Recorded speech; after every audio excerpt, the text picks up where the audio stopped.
site, discovertheword.com. On there, and I have taught this before in the classes, there is a thing on says that the titles are the names of God. And you can download that. And basically all it is all of the Jehovah titles. Jesus fulfilled all of the Jehovah titles, okay, for the names of God. And you can go on there, Jehovah Nissi, Jehovah Sabaoth, all right, Jehovah Roeh, Jehovah Roeh. How many of you remember what that is? I know you will, Brother Roger. Jehovah Roeh. Of course, we don't know how to say Jehovah. Just say the bar or the word. Okay, that's what it is. Hashem, the name, or the bar, the word. And of course, in the New Testament, the word is who? Who is the word in the New Testament? Jesus. And that is Jehovah, all right?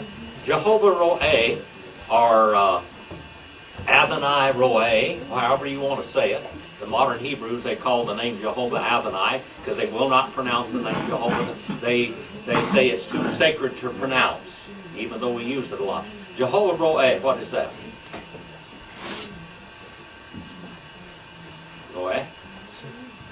The Lord my shepherd. The Lord my shepherd. Psalm 23.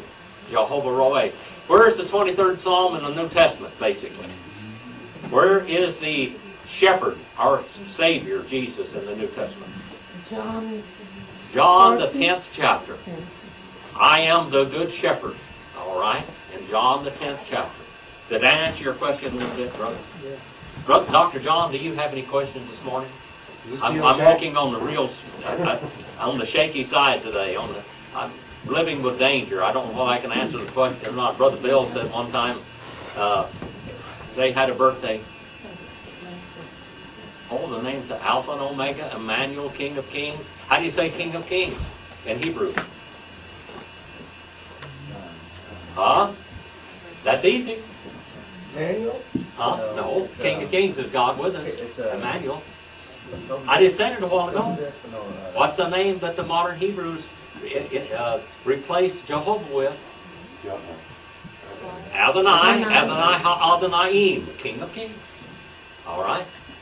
All right, that's who it is. Melech, or King of Kings, the light of the world, the morning star, the Prince of Peace, the wonderful counselor, the Lamb of God. All right, Savior of the world, the good shepherd, the way, the Lord of lords, again, anointed one, the bread of life, the chief cornerstone. In the Old Testament, Jehovah was referred to over and over again as the what? The rock of Israel.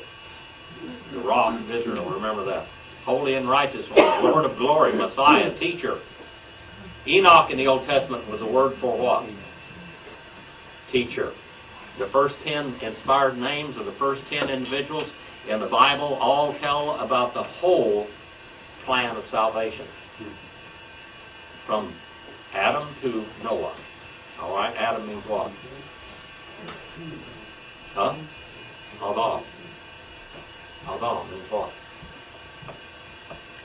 Huh? Adam. Blood. Well, it comes from the word blood. It means red. It comes from the word earth. It says, it literally means man of blood of the earth. Okay? Man of blood on the earth. All right? And what does Noah mean?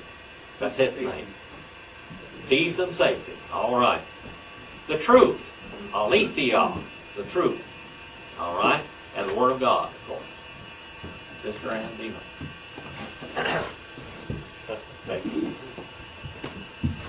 All right, Jehovah Roeh. What's the next question? I got You have another question? Yes, Bill. You know, I've been studying on Jesus, and the only other thing I can find is when he's like 12 years old, when he doesn't go with his parents. Jim, is there any other deals that tells anything more about his childhood? Well, they are. If you go to the Arco volume, remember the Arco? How many of you looked at the Arco volume? I don't have it. You have the Arco volume. The Arco volume is a legal document, and some people don't respect it, but I do believe that it is at least valid. And it tells about the interviews that the Sanhedrin court had with Jesus' family. And it talks a little bit about his friends Mary and Martha and Lazarus. And it traces his lineage, basically. It asks Joseph what he thought about Jesus, and different ones. There are interviews there about Jesus. That's about the only thing. The Bible talks very little, or says very little about Jesus during his young years, except that in Nazareth, we know that he was born in Bethlehem. That's where he was supposed to be born. We know that about when he was about 2 years old, or a little after 2 years old, the Magi came there, and they worshipped him and gave him gifts. The Magi, we got our word magistrate from Magi, and they came there and worshipped him, and they stopped in Jerusalem because that's the capital city of Israel, and they were looking for the king of Israel because they figured that's where he would be born. They said, we have seen his star. Now, you have to realize that they knew when Jesus was going to be born. The book of Daniel and several places in the Old Testament tells us where Jesus, the year he was going to be born. There was a great a guy at Scotland Yard. You remember the story about the Sir so-and-so in Scotland Yard that worked out all of the different formulas for finding when Jesus was going to ride into Jerusalem on the donkey, basically on a white donkey. The day he rode into Jerusalem was prophesied in the book of Daniel. All of this was there. They knew he would be coming into the city, okay? It says when he was 30 years old, he stood up in the synagogue in Nazareth, as was his custom. So what it meant there is that he had been doing that for many, many years. He had a habit of going to the synagogue on what day of the week? What day of the week did he go on the synagogue? Saturday. Huh? Saturday. Saturday morning. All right. Saturday was the day of that they worship God, and they would teach and everything. Why did we worship on Sunday? Why? What happened? Why is the reason why we worship on Sunday? The Catholic Church. The Catholic Church set the law that the Sabbath would be on Sunday instead of Saturday. Now that just doesn't fly with the Lord, but that's what we're doing today. That's why we're here on Sunday, okay? It's not because it's right. Now, a lot of people will tell you why. They're in the book of Acts, I think in 1 Corinthians also. It tells us that on the first day of the week as you come together. Now, how many times during the week did the early churches meet? Thank you. Boy, you've been studying church history, haven't you? They met every day. All right? But he told that church there, on the first day of the week when you meet, take up an offering. And basically he was talking to that church. Now we can apply that to ourselves today, but it was talking to that church right there, okay? Almost all the time that Paul preached in different areas where he traveled, he preached on what day? Saturday. On the Sabbath. All right, which was Saturday. He went to the synagogues and he debated with the Jews there. Who were the greatest persecutors of the early church? The Jews. The Jews were. They wanted to annihilate. Why do we have a Bible like this? This is what you call a codex. Why do we have a codex? And why did the Jews have a scroll? They have rolls. The scriptures are on scrolls. They roll out, like on a paper towel thing, they roll out.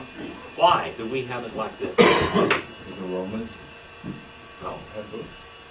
This book, written like this, typifies a Christian book. The Jews went back to the scrolls because they wanted to be totally separated from us. They didn't even want their books to look like ours. They don't want to be mistaken for Christians. That's why they're having scrolls. How many of you knew that? Did anybody know that? Nobody knew this? All right, that's brand new revelation, wasn't it? Okay. Do you have another question? Are you enjoying this? Is this all right? Okay. I was going to do something special for you, Bill. And also, Jesus observed Christmas Day. It was that Jewish holiday. The Feast of Lights. The Feast of Lights. Hanukkah. They sang songs. They would give gifts for 8 days, and they had the menorah that they have.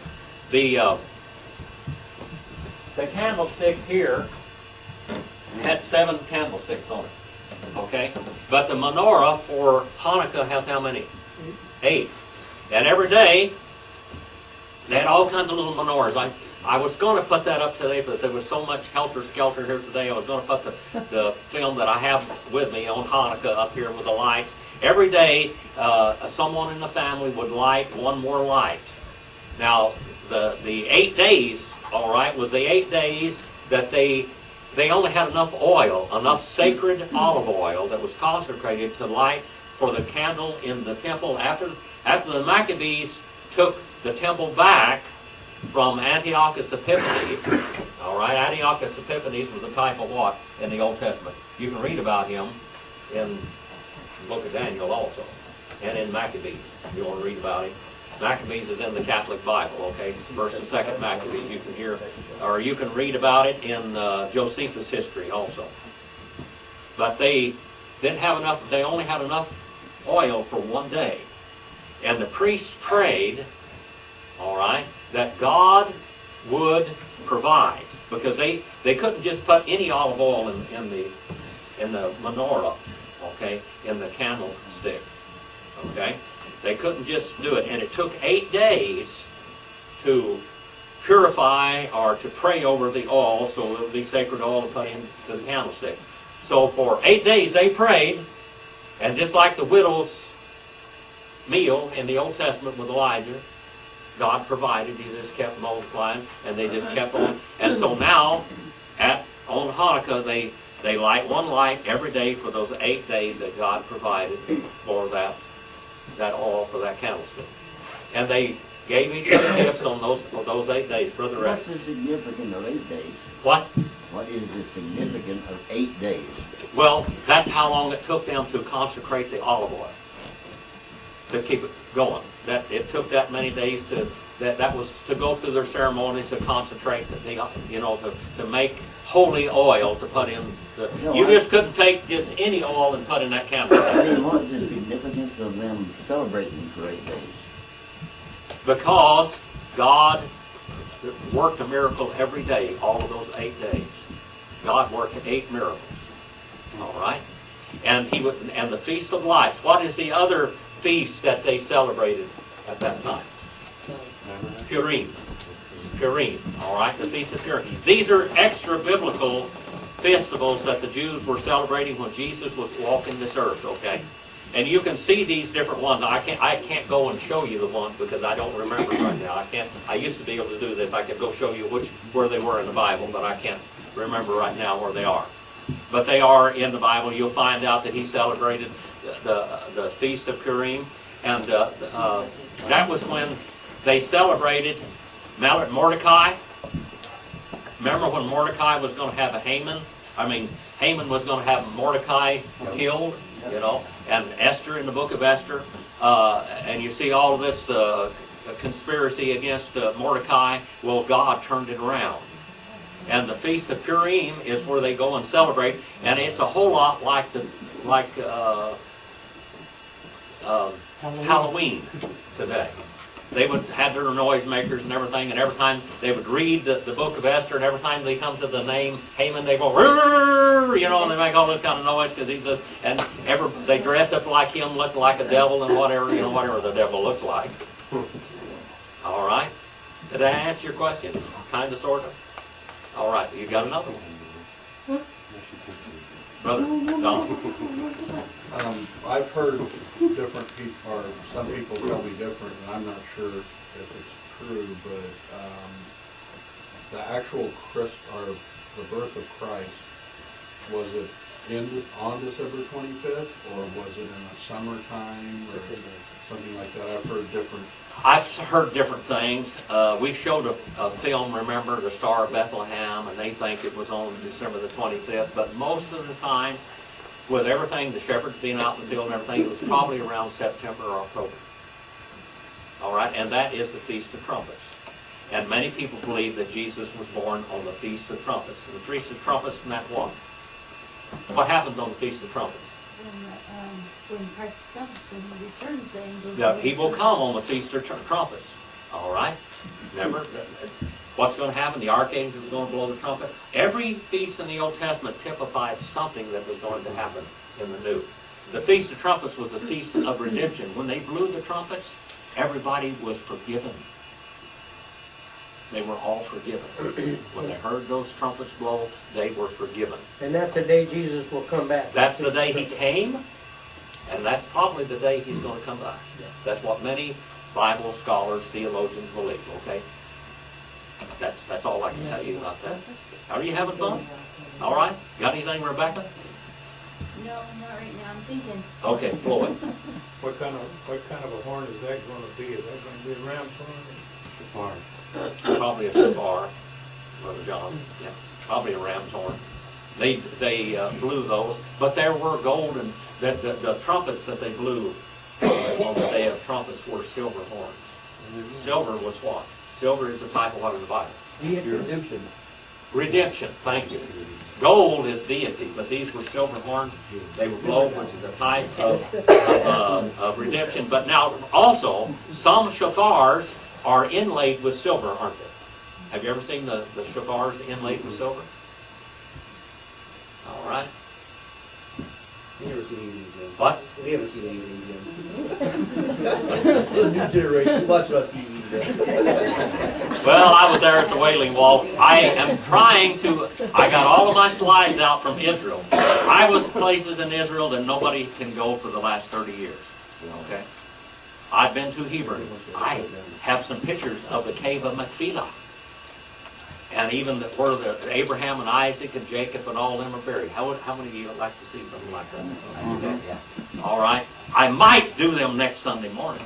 There you go. All right. That might get you around here, huh? We're going to have Sunday school, by the way. We're the only class in the whole church that's going to have Sunday school next Sunday. All right. And I'll try to get the slides and show the slides. Okay. And I've got about 4 or 5 carousels of slides, but I'm going to try to cut them down to just put one slide in there and show you different ones. And I can show you the airplane that almost crashed, the one I went over to the Mediterranean in, the oil leaking out of it. I have a picture of that engine, the oil leaking out of it, all this kind of stuff. And when they tried to shoot us down, I have pictures of the rifle barrels following us in when we were going into Beirut, Lebanon, and all that kind of stuff. We got it. It's all there. I even have pictures of where the valleys of the Piedmont were, looking down when I flew over France and Spain and Italy. And then where Brother Madden had to kill his best friend in World War II when the guy went crazy in Anzio Beach. He said, "I found those old Moxie Gumbo. Had to kill him." He had to kill him when Moxie Gumbo went crazy. Anyway, all of this I have on some of those slides. So I'll try to get them. I'll try to work hard this week. All right, anything else? You ready to go to Matthew 7, or you want to have another question? I don't give you this chance very often. Brother Rex, you probably got one I can't answer. I can't think of one right now. All right, Connie, you got one? No. No? Darlene? You get up there. All right. Nothing. Roger? He'd probably throw one at me I couldn't answer. I remember one time they had that birthday party for me, and I did not know it was my birthday party at all. I did not know this was my birthday party. I went all the way through my birthday party at Dr. Susan Hume's. It was over with, and I was leaving, and everybody was leaving, and finally going there, and I didn't even see it. See, I was in shock being around all these people and all that. And then there it says, "Happy birthday, Dr. Phillips." And I realized that was my birthday party. But there was a Jewish doctor there that asked me a question at the table. Bill said, I always said, "You can't ask him a question that he can't answer." Like that. And then he says, "How about B'nai Ha-Elohim?" I knew exactly what he wanted when he said it, but I didn't want to answer him right there. And where is that? B'nai Ha-Elohim. Where is that in the Bible? Anybody tell me where B'nai Ha-Elohim is in the Bible? Is that enough Hebrew for you today, young lady? She wanted me to talk to Hebrew today. Then Genesis? Genesis, the 6th chapter. All right, Genesis, the 6th chapter. Go there real quick. Genesis, the 6th chapter. He came to the church for quite a while. Jim What? Get it. I answered him, but I didn't give him the answer he wanted, and I skirted him. And later I answered him. But he came here for quite a while. Oh, yes, he did. You know, he knew quite a bit about the Bible. Yeah. Let's go. Genesis, the 6th chapter, and look at that for just a minute. Dr. John, right there, the first verse. Now it came to pass, when men began to multiply on the face of the earth, and daughters were born to them, that the sons of God saw the daughters of men. They were beautiful, and they took wives for themselves of all whom they chose. All right. They took all of whom they chose. Now, the sons of God there are two schools of thought on that. One school of thought is that these were the faith lines. Okay? But it really, in all reality, does not, according to the faith line, like Adam, you know, and Seth, and all down through the line, Enoch and whatever, you know, that they were the faith line, the sons of God, all right, that they took the daughters of men. Now, they said the daughters of men were unsaved girls, okay? And that's what we call the Seth line, or the Seth interpretation.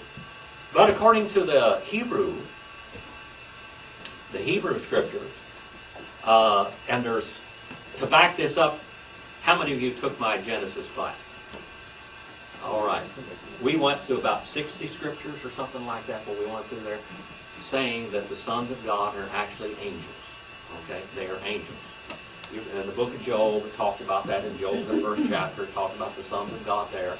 So what this actually is a corruption of the human race by these angels marrying into women and producing a race of Nephilim.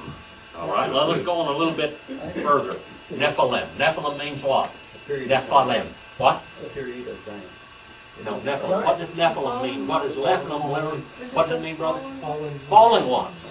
Fallen ones. They were fallen ones. When you have evil, evil produces what? Evil. All right. No, they were fallen. Brother Bill. Yeah. If anybody's read the book of Enoch, he names names. Oh, he tells you the angels that These are the did it. fallen angels, not The book of Enoch tells you the fallen angels that did it, and then how they corrupted the daughters of women. All right, how they corrupted them. All right. Okay, let's read on a little bit further. Verse number 3 now. Let's look at that. Roger, are you there?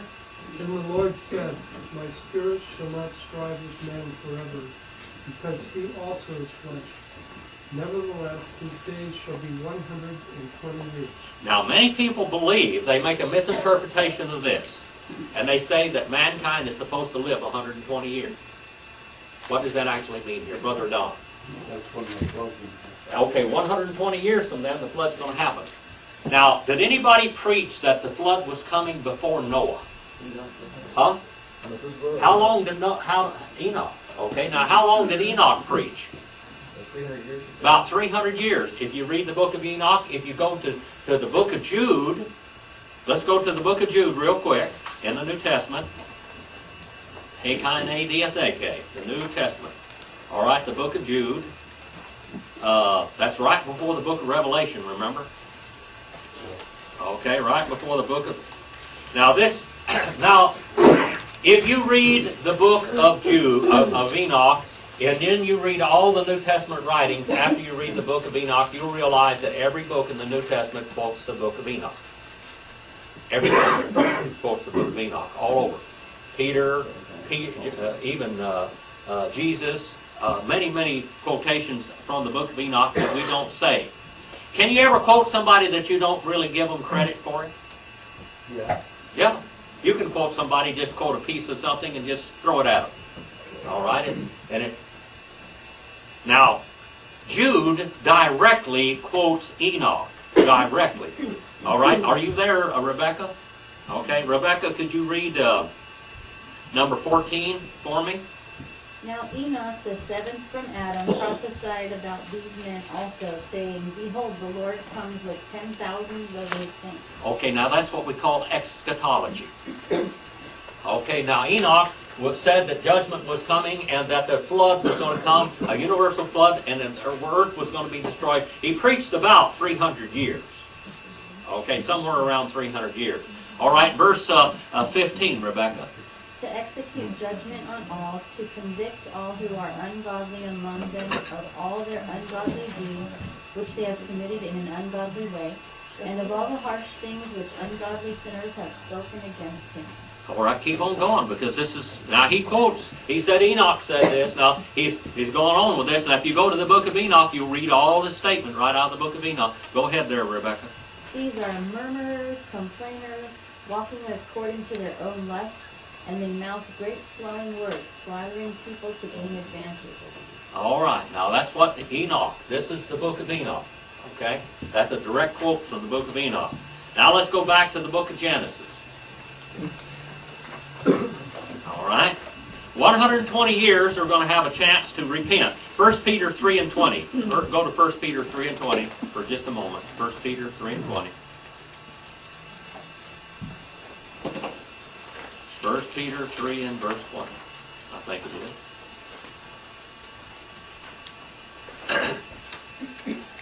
This little lady over there, Rebecca, in Singapore, wrote and asked me a question, which is up on the, and I'm going to put it on here.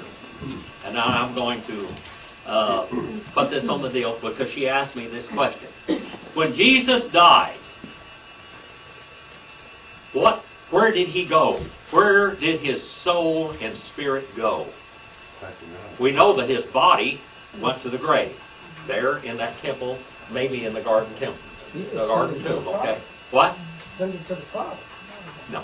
No, he went, He went to Sheol. Sheol, okay? He went to Sheol. Now, Sheol means what? The place asked about. What is that's the Hebrew. Okay, what is the Greek equivalent of Sheol? Hades. Hades is a place unseen. All right? He went to Sheol, and he was there for how long? How long was Jesus there in Sheol? 3 days. Huh? 3 days. About 3 days. Okay? About 3 days. Now, let's look on the blackboard here real quick.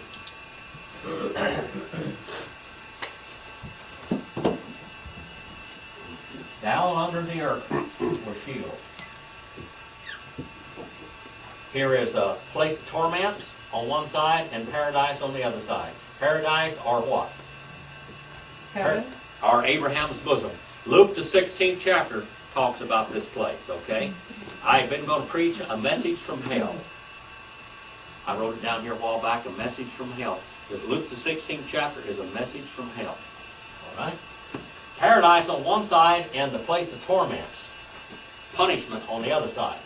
And on this side it's called Abraham's bosom. And it's called paradise. And that place existed before Jesus was crucified and died and was born on the earth. Now, in the Old Testament, God promised that he would do what? He would save you if you believe. Who believed in the Old Testament? By faith. Who was saved by faith in the Old Testament? Who was saved by faith in the Old Testament? Everyone. Everyone that believed. We have an example of Abraham, don't we? Abraham, the Bible tells us that, but everybody in the Old Testament that believed was saved by faith. There's only one way of salvation, that's saved by faith. Now, they were saved by a promise. A promise of God. The promise of God are sure, aren't they? God can see the beginning from the end and everything else. And I'm going to tell you something. Jesus suffered from eternity past on the cross of Calvary. Because in God, all things are present tense. Because he can see the beginning from the end. He is omniscient, isn't he? Okay? So in eternity past, Jesus stood as a lamb slain from before the foundation of the world. That was God's plan of salvation, okay? But in space and time, Jesus was born. And he became related to his creation through Adam. All right? We've told you before that a woman, Rebecca, you have 3 children. How many of you women have 2 or 3 children? Anybody? How many children? Huh? 2? All right, 2 children. All right, you have 3 children. And how many? You have 2 children. All right. How many else? How many children you got? You got 2. All right. Now I'm going to tell you something about you girls. You may get on the wrong side every now and then. You might do something wrong every now and then, but you did not. You didn't do that? You do not pass the sin nature of the human race to your children. That's your husband's fault. All right? When Jesus was born into this world, he had no human father. His father was God. God procreated himself in the person. And Jesus was born without sin. Okay? He was born without sin. Now, in space and time, God became flesh. John 1 and 1. John 1:14. John 1:18. God became flesh that he could redeem us back and the whole creation. John 3:16 says, for God so loved what? The world. The cosmos, the whole universe. And he's going to buy the whole universe out because through man, man is made as what? Not from, but as what? As the dust of the ground. He's not made from dust, but he's made as God made dust. Where did all of everything come from? Came from God. Came from God. Okay. Everything came from God. So anyway, in space and time, God became related to the universe so he could redeem it back. He could become our kinsman redeemer, okay? He lived for 33 and a half years, and then he died on the cross of Calvary for us, didn't he? He went into the ground. They buried his body in a tomb. Whether it's Gordon's tomb or whichever tomb over there, there's a lot of controversy over that, okay? Probably Gordon's tomb, maybe. Maybe sort of, all right? He was born in Nazareth. We know that at the very same spot. All the historical. If you want to go see where Jesus was born, go to Nazareth. But you can't go there today. But I got a picture of it if I went there. Nazareth or Bethlehem? Huh? Nazareth? Bethlehem. No. Bethlehem. Thank you very much. Bethlehem. That's where he was born. Erase all that bad stuff out because my wires were crossed. He was born in Bethlehem, the house of bread, the city of David. Okay, I've got a picture of that. I've got a picture of where he's born. You can't go there today, can you, in Bethlehem? I mean, they're fighting over that too, I believe. Anyway, he was born there in space and time. Really, he became flesh. God became flesh so he could redeem these people back. He died on the cross. His body went to the grave, and then his spirit went to Sheol. Now let's look and see what happened there while he was in Sheol, okay? Go to not Luke, but 1 Peter 3 and 20. Going back first in that. Go back to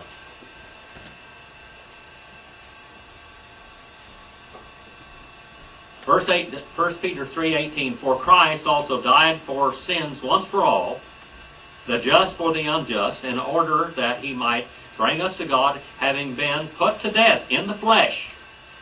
All right. What's flesh? Sarx. Carne in Spanish and Latin. Sorry, I messed up the All right. What is it in Hebrew? Sar. All right. Flesh. All right. Put to death in the flesh. God was put to death in the flesh, but made alive in spirit. Okay. All right. Made alive by the Spirit. Okay. In which he also went and made proclamation to spirits now in prison. All right. This is the pre-flood people, Galatians 3:23, who once were disobedient, when the patience of God kept in the days of Noah during the construction of the ark. How long did Noah preach? 120 years. They had 120 years to repent. That was it. That's the end of the rope. When he preached 120 years, and when that child died, what was that child's name? What was it? What was the child's name? That was prophetic name. What? I can't see Methuselah.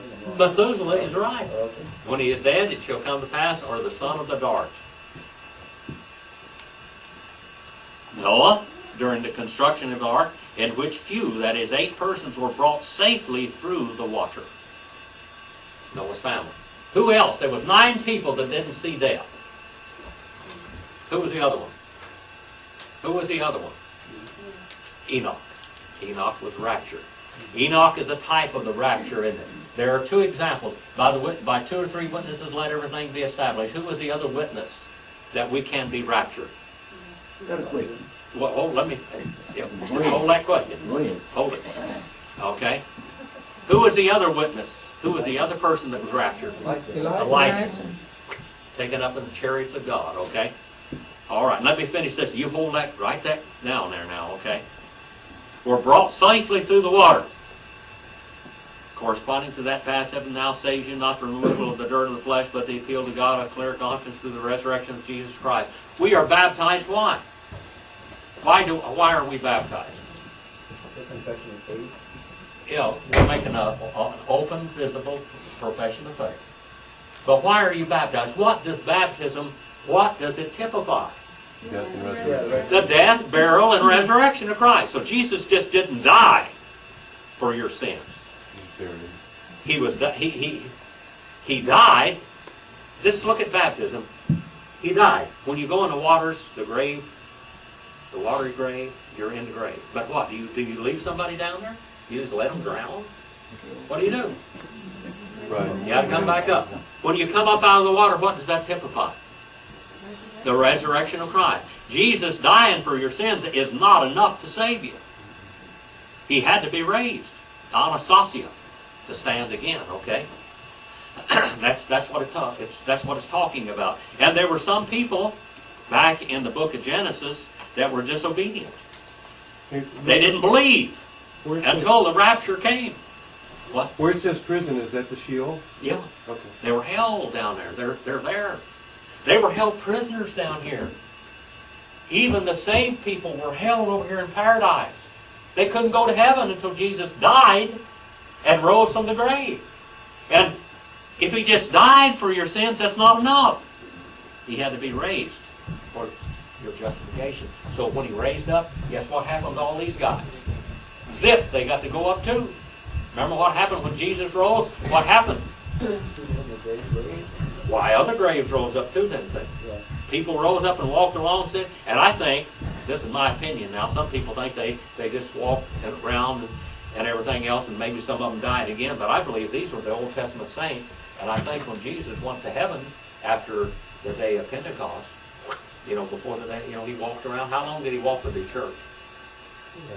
Huh? 40 days. 40 days. He walked around and appeared to them 40 different days. And then he was taken up from the Mount of Olives, and I believe he took everybody to heaven with him because he had paid. And he escorted them right into the throne of glory. Okay? Brother Rex.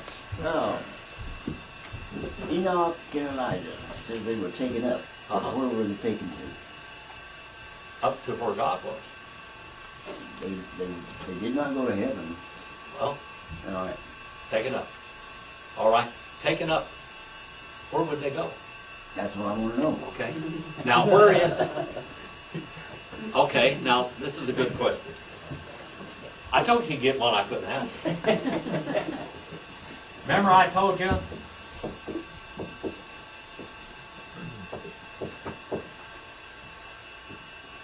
What does kata mean? Kato. I have no idea. In Greek. Kato is down. Down. What does hypo mean? Under. Hypoglycemia, hyperglycemia is high blood sugar. Hypoglycemia is low blood sugar. That's right. Okay? Just remember that. Okay? Down under the earth. Now, down under the earth, out in the third heaven. Now, when you're standing on the bottom of the earth, which way's up? Huh? Up is down. Isn't it? If you went out into the third heaven, up would be down, okay? Now, this was talked about a place of paradise, wasn't it? Huh? And it was a type of heaven. Even though it wasn't heaven, it was a type of heaven. Okay? So when they were raised, when they flew up into the sky and took off, where did they go? The type of heaven. It was in the heavens, wasn't it? All right? But it's down below the earth. Many people think that Sheol was in the center of the earth. But it didn't say that. It says down under the earth. So down below the earth, out here in the third heaven. By the way, when they took all those in paradise, or this temporary heaven, we took them up into the third heaven where the abode of God was, after the price had been paid. So they made a big long trip, didn't they? Thank you, Brother Rex. That was good. Good Question. Did I answer it? I guess. All right. Go back. Well, Jesus said that no man has ascended to heaven except That's the one right. that's sent up. That's right. That's But right. the one that came down, the one having come down out of heaven, Yeah. and the one being in heaven. That's John the 1st chapter. All right. So until Jesus, they had been to this temporary heaven or paradise. Now, raptured.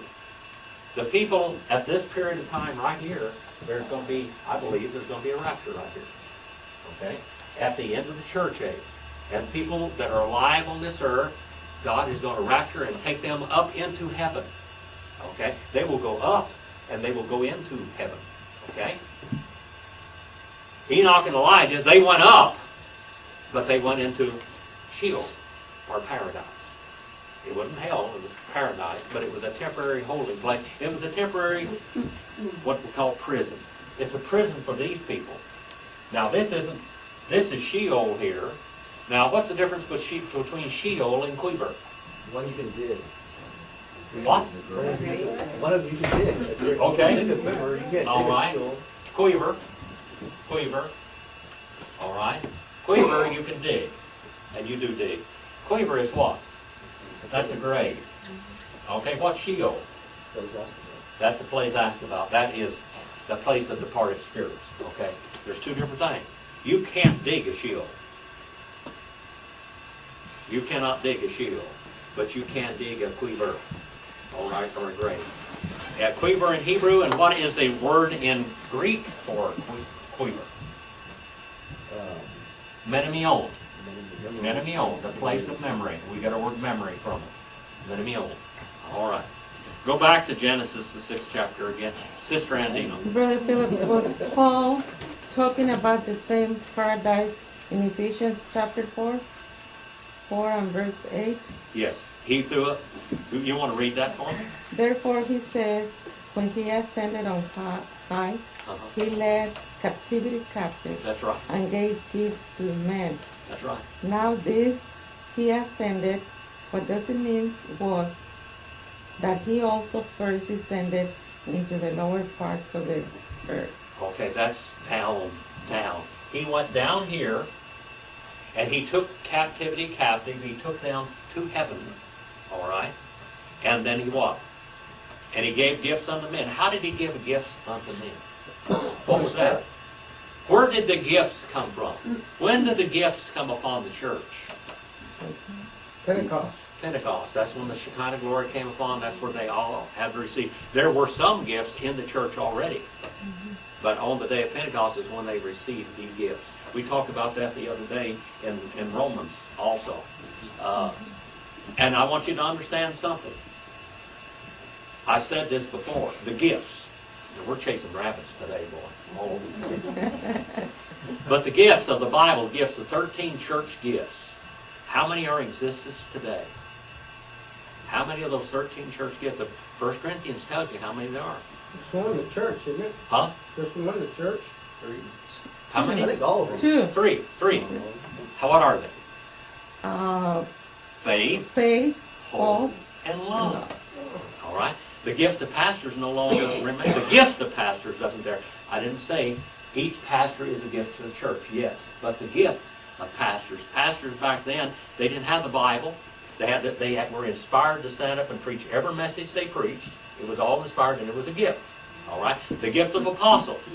That was the first gift placed in the church. All right? What else? The gift of deacons. All right? prophets.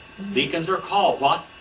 It says apostles, some prophets, some evangelists, and some pastors and teachers. All right. If I live long enough, I'm going to teach 1 Corinthians. Now, after I do the book of Romans, we're going to teach 1 Corinthians, and we're going to get in that in depth. My master's degree was on that.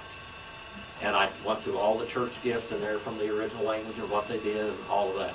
And we'll do that one on Wednesday night, the Lord willing, and I don't croak in the meanwhile. All right, that's what I plan on doing. Brother Bill. Jim, I'd just like to remind everybody, even in Sheol, Hades, hell, whatever you want to call it, you can never get out of the body of God. You're always in the body of God. Otherwise, you wouldn't be God. There's no place called hell that's over Jesus. Everything that's in the body of God, right there like we are. You can't get out of the body of God because he wouldn't be God if he could.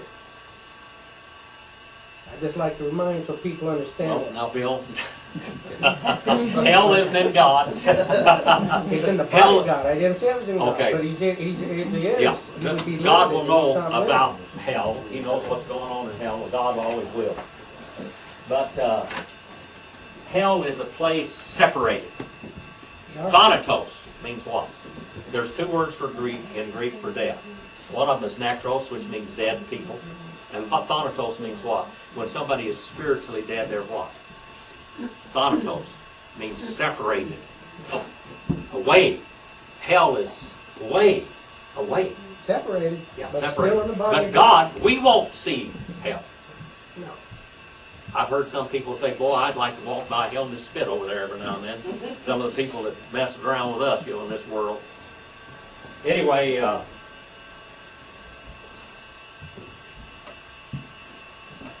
go back to Genesis, the 6th chapter, Linda. Is there no paradise anymore?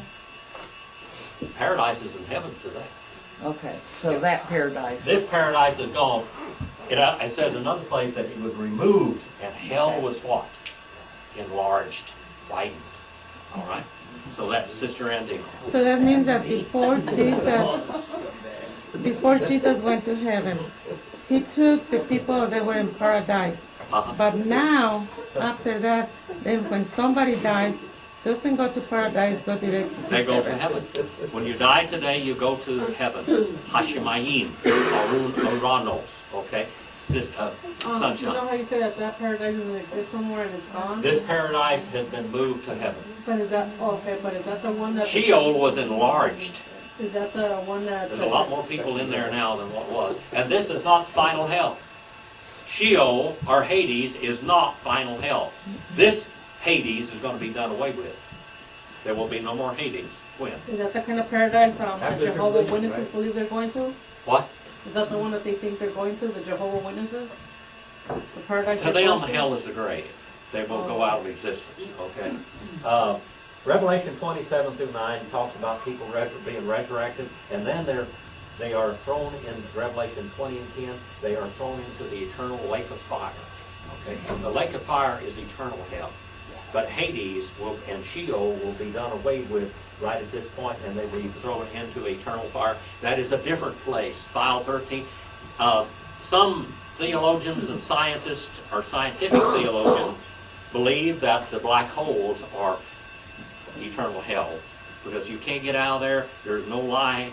It is darkness. It's just, and there is no time. It just is there forever. It's like a great big vacuum magnet, and there it is. All right. All right. Let's go back to Revelation. Not Revelation, but Book of Genesis, Barashit. All right. Book of beginning, and verse number 4. Verse number 4 talks about these bad people that were on the earth. Joshua and Caleb ran into these, okay? Joshua and Caleb ran into. Connie, are you over there? Oh, no, I'm not. You're not. You over there, Rex? Mm, All right, 6 and 4. the Nephilim were on the earth in those days. And Nephilim are what? Fallen. Fallen ones. These are the what? Giants. These are the descendants of the women and the angels, okay? The Nephilim. Go ahead. In those days, and also afterwards. Right, And the in sons those of- days. Yeah. And the sons of God came into the daughters of men, and they bore children to them. These were the mighty men who were of old, men of renown. Okay, they were it says in the Septuagint, they were giants. Gigantic. These descendants of these, at one time, were in the land of Canaan, or Canaan. Okay? And we have Enoch, we have Og, we have, who's the famous one? Goliath and his brothers or his sons. They don't know whether they were his sons or his brothers, okay? These were a mess of, and they're all men, by the way. There aren't any women Nephilim. They were all men. When it speaks of the sons of God that we read earlier, Yeah. and it says that they're angels, were That's they angels. the giants? Or No, no, those are okay. angels. And are they angels. produce the And they produce giants. these big, gigantic monstrosities. Okay. Now, all of your rabbis and your Hebrew scholars believe that these sons of God are angels. They are not And in the Jewish Publication Society, we'll call them like gods, little gods, okay? They were divine beings. In other words, they were eternal beings. After they were created, they don't see death, okay? They can't be killed. Some of these, I tell you what, a lot of movies that they have today, you would think you were reading the Book of Enoch. Some of these vampire movies and all that kind of stuff, the living dead and all this stuff, that's what it's talking about. Okay, bad people, all right, bad beings. Anyway, we know that Goliath, we know that he his brothers, and by the way, Israel went out and they killed every one of those guys. David was going to kill them all when he went there because he took how many rocks? He took 5 rocks. He was going to kill them all. He wasn't going to quit with Goliath. He was going after all the rest of them. All right, brother. Yeah, did Enoch write the book of Enoch, or did somebody else write the book of Enoch? That's controversial also. Enoch wrote the book of Enoch, yes. The book of Enoch that we have goes back to at least 300 BC. It might go back to at least 1000 BC. The most copied book, and I'm going to show you the pictures I'm going to show you, is of the Dead Sea, you know, where the Qumran caves were and the Essenes lived, the buildings and the scriptorium and everything else. That occupation there goes back, they think, at least 1000 BC. Some of those writings that they have go way back to somewhere around 1000 BC plus. But the most copied book at the Dead Seas was the book of Enoch. That was the most, they have more copies of that. They copied it more than anything because it is a book of eschatology. It's like the book of Revelation. Okay? And verse number 5, and I'll turn you loose on the world. Then the Lord saw the wickedness of man was great on the earth, and every intent of the thoughts of his heart was evil, and the Lord was grieved that he had made man on the earth, and he grieved in his heart, and that's just when he is going to destroy everything, and he's going to kill all these Nephilim. Now it said there that they were on the earth then, and God killed all the Nephilim. He wiped all of them out. But then we find out that they were on the earth afterwards, so the angels came back and did it again. But if God had not destroyed all of the men on the earth at that time, you have to realize too that God had not given men animals to eat. And the book of Enoch says that these people, these bad people, these Nephilim, were killing men and eating them. They were cannibals, and they were drinking blood like vampires. And they were drinking animals' blood. And that they would do this. I mean, we've got people today that drink animals' blood today. And God didn't like that. God said when you kill an animal, his blood is sacred. You bury the blood. All right, his blood is sacred. You bury the blood. All right, was that all right for today? We didn't get into Matthew, but Bill, was that okay? I haven't done this for several years, I think. I'll let him. Okay. All right, we did that. All right, well, thank you. Announcements? Yes, we got announcements and everything else. I'm going to turn you loose. Go out and do something eternal. Merry Christmas. Thank you for the gift and the card and everything. And we will be here next Sunday morning at 9:30. We'll have a Sunday school class. Are you going to be able to be here, Abe?